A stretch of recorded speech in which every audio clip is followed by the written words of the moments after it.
Okay, this is today's book review, The Coworker by Freida McFadden. And these are the two main characters. She is a successful sales rep and very popular and very beautiful. This is Dawn. She's the new accountant, doesn't really talk, doesn't really want to be bothered, and everybody really thinks she's super duper weird. So, what happens is all she likes to do is talk about turtles. That is her thing. Turtles are her jam, but she's also very punctual, also very smart and good with numbers because, of course, she is the accountant at the supplement business. She's really in love with turtles. She knows every fact, every fiction, every single thing about turtles. This is the office building that everybody works at. So what happens is Dawn goes missing. And Natalie is the main suspect because she is the one that decided to go to her house, break in unannounced to look for her because, like I said, she's very punctual, she's very on time, she's very quirky, she knows this, that, and the third. She don't play no games. Y'all, she even eats certain colored foods. So, Natalie goes to Dawn's house, and when she goes to Dawn's house, she finds a major puddle of blood. Now, so when she finds the blood, she is truly terrified because she's like, oh my God, somebody has killed Dawn. Now, mind you, originally she had talked to this detective and told him that Dawn was missing. He was like, yeah, whatever. When the pool of blood shows up, he like, oh, what was you doing in her house? Why? He was like, did you break in? How did you know she was missing? Where does blood come from? Why your fingerprints on everything? Now, mind you, the only reason why Natalie went to the house is because there was a bloody turtle figurine that kept showing up, and she got a weird phone call talking about help me. Wouldn't you go to your co-worker's house if they was missing and they normally own their stuff and then all of a sudden today they're not? Now, this is Seth. He's the manager and Natalie's little fling. That comes in probably about the middle of the book. You wouldn't even know, but that's her little fling. He is married also. And he's extremely mean to Dawn because she has so many suggestions and he just pushes her to the side. I didn't like that. Now, this is Caleb, and he's Dawn's boyfriend. She really likes him or whatever the case may be. But come to find out, y'all, he in cahoots with Dawn, and I'm gonna tell you why.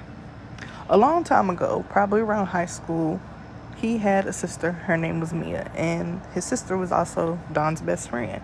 But guess what happened? Natalie was bullying his sister and Dawn's best friend, and she eventually committed suicide. Crazy, right? So let's get back to the story. That's just the backstory of who Caleb is and why he's here and why he is Natalie's boyfriend. He's Natalie's boyfriend because him and Dawn decided to become in cahoots, and they are actually together. They decided to do cahoots because they were like, oh, she technically killed Mia. So they like, we're going to come up with this elaborate plan to take Natalie down. So let's get into the plan. So he and Dawn decide to get revenge for Mia's passing. And what they do is they're going to frame Natalie for Dawn's disappearance. That's crazy.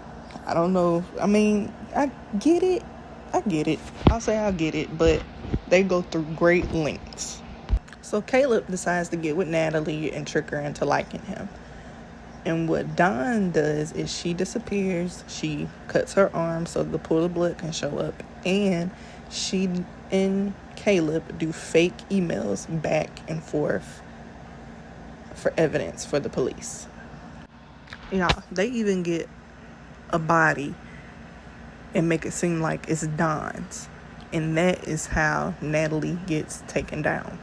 Mind you, Natalie hasn't done anything but bully Mia as well as Dawn. She bullied Dawn in her adult years and Mia in her teenage years.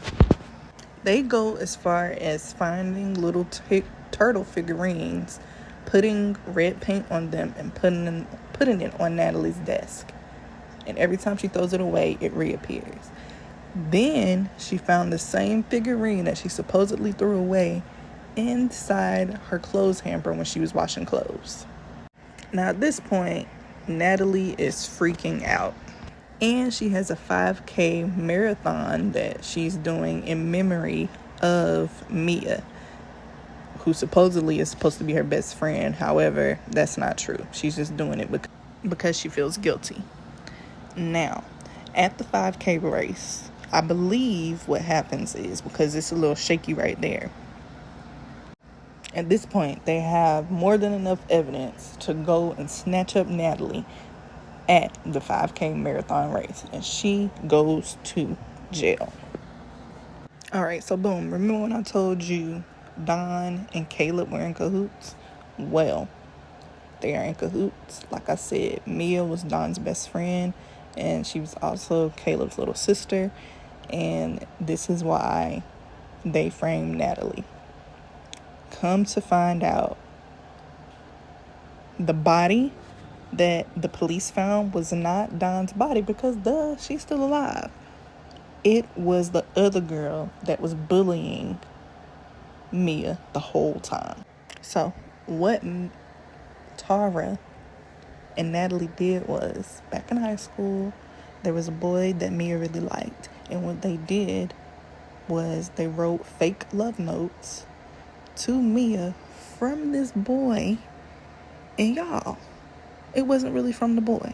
And she got so embarrassed and she was so hurt that she ended up committing suicide. Now fast forward, Caleb and Don are avenging Mia, and they eventually end up getting together. They really like each other, but I feel like because they did this whole plan, it was mainly Don. Don is off the rocker. She's really off the rocker. Definitely off the rocker. She's so off the rocker, she wants to make sure Natalie gets life in prison. So what she wants to do is take herself out so they can actually find a body so she can go to prison for the rest of her life. So Don is so bent on making sure Natalie goes down. She wants to take herself out and pin it on Natalie, because she already knows the body that was found could not be ID'd, and of course it wasn't her body. It was the other girl that was bullying Mia. Don beat her so bad, y'all, that they couldn't even determine who she was. But they were able to figure out a way to know that it was not Don. And remember the mysterious phone call? Well, Don, crazy to herself, decides to keep calling Natalie and not saying nothing on the phone. Eventually, she figures out how to trace the call back to a motel that Don and Caleb were held up in. Isn't that crazy? Now, mind you, Natalie is in jail. She spent the weekend in jail, and Don is happy about it. She keeps watching how she got arrested. She keeps listening to the news, making sure she's going to stay in there. Well, of course, what happens is she gets bail, but she don't have any money. Her parents don't want to help her because she's just mean. So Seth decides to help her. And why he helps her is because he really is in love with her. Now, Natalie gets out of jail because of Seth. He takes her home, lets her change, shower, whatever. But Natalie's like, I gotta find out what's happening, because I didn't do this crime. I wasn't all that mean. I was just kidding whenever I was being mean to Don. Yada. So they go to the motel that Don and Caleb are held up in, but Don and Caleb have already left. They've went on to another motel.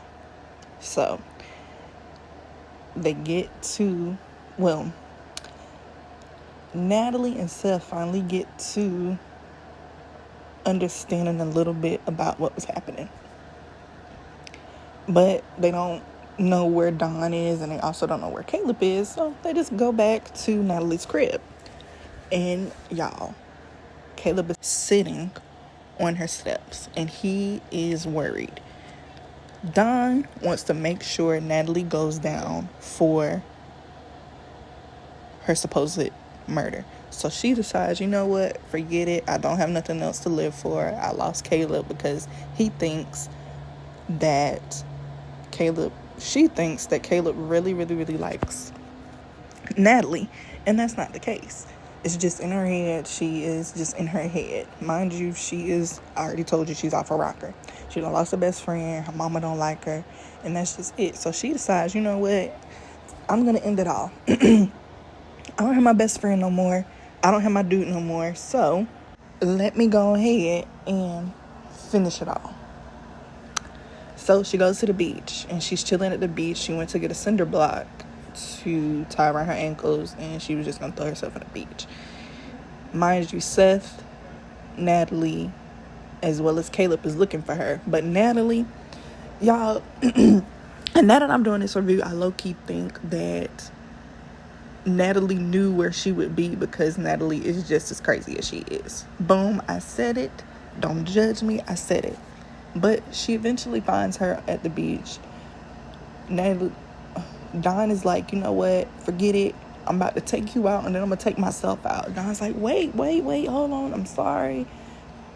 Please don't do this, da da da da da. Eventually, Don's like, okay, I'm not going to do it. And her, Natalie, Seth, and Caleb meet back up. This is when Natalie finds out that Don has killed Tara. Tara ain't had no family or friends. Wasn't nobody really checking for her, so it was really easy for her to beat her up real bad. And she wanted to do the same with Natalie. But to me, she doesn't, because her and Natalie are low-key one and the same, just on different levels of the social pole. So yeah, come to find out, Dawn was never missing. She just planned all this out because she wanted revenge. Now, her and Natalie are in cahoots because they both have secrets that they do not want to get out.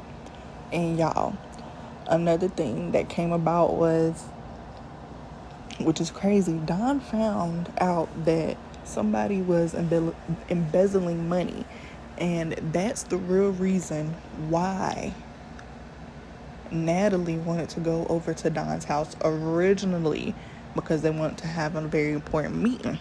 And in that moment, Dawn was going to take Natalie out and also let her know that she knew that she was stealing money from the company. But Seth was like, no, I didn't do enough research, so I know you didn't steal anything from the company. Whole time, Natalie was really embezzling money, just not from the company. She was doing it for the charity 5K that was in Mia's honor. So, and she was stealing from the company and lying to customers. And Dawn knew that. But I say they're both just as crazy because both of them have secrets. Natalie keeps Dawn's secret about Tara, and Dawn keeps Natalie's secret about the money. And they both eventually, they're cool or whatever, but because they got that over each other's heads, they have to be cool. And they both said at the end that if either one of them step out of line, we gonna have to know what to do.